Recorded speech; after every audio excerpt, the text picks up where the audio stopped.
Cyber ആക്രമണത്തെ തുടർന്ന് ടാറ്റയുടെ ഉടമസ്ഥതയിലുള്ള ആഡംബര കാർ നിർമ്മാതാക്കളായ ജാഗ്വാർ ലാൻഡ് റോവർ ഉൽപാദനം 3 ആഴ്ചത്തേക്ക് നിർത്തി. സെപ്റ്റംബർ 24 വരെയാണ് കമ്പനി ഉൽപാദനം നിർത്തിയത്. സൈബർ ആക്രമണത്തെ തുടർന്ന് ഒരു കാറ് പോലും നിർമ്മിക്കാൻ കഴിയാത്ത സാഹചര്യമുണ്ടായതോടെയാണ് ഉൽപാദനം നിർത്താൻ കമ്പനി നിർബന്ധിതമായത്. ജീവനക്കാർക്കും വിതരണക്കാർക്കും പാർട്ട്നേഴ്സിനും നൽകിയ സന്ദേശത്തിൽ കമ്പനിയിലെ ഉൽപാദനം നിർത്തുന്നത് ദീർഘിപ്പിക്കുകയാണെന്ന് അറിയിച്ചു.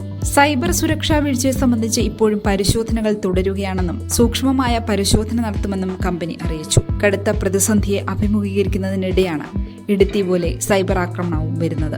ലാഭം കുറഞ്ഞതുമൂലം വലിയ പ്രതിസന്ധിയെ ജാഗ്വാർ നിലവിൽ അഭിമുഖീകരിക്കുന്നുണ്ട്. ഇതിനു പുറമെ US തീരുവയും ജാഗ്വാറിന് മുന്നിലുള്ള പ്രതിസന്ധിയാണ്. ഇതിനു പുറമെയാണ് സൈബർ ആക്രമണവും കമ്പനിക്ക് ഇപ്പോൾ പ്രതിസന്ധിയാവുന്നത്.